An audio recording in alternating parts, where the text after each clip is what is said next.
All right.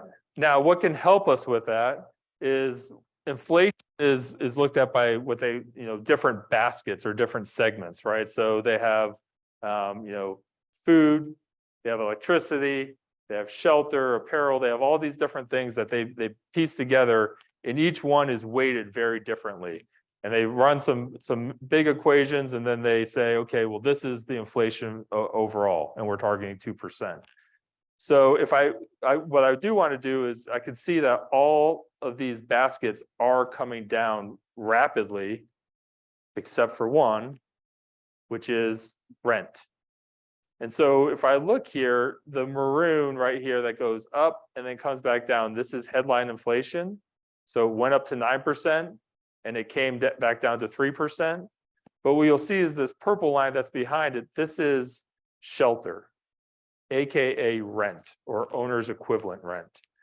What's interesting about rent is it makes up about a third of the basket of all those other things, electricity, food, and all those things. So it really is a slow laggard when it comes to moving inflation.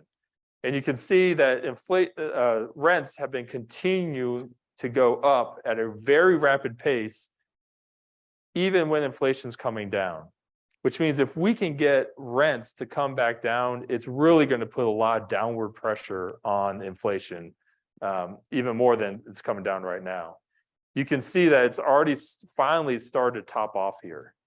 Now, the interesting thing about rent and the way that they calculate with the CPI is it's typically about 12 months late to what's actually happening. And last time I told you guys, the way they calculate this is they pick up the phone call, they call a bunch of people and they say, hey, what's your rent? And it doesn't matter if that rent was, starting today or started, 2 years ago. And so it typically is very laggard.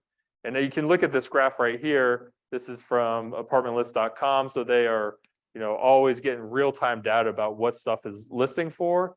And you can see back in 2000 here, the real-time rents in purple went down, and the inflation or shelter in this light blue didn't go down for about another 12 months before you saw it bottom out.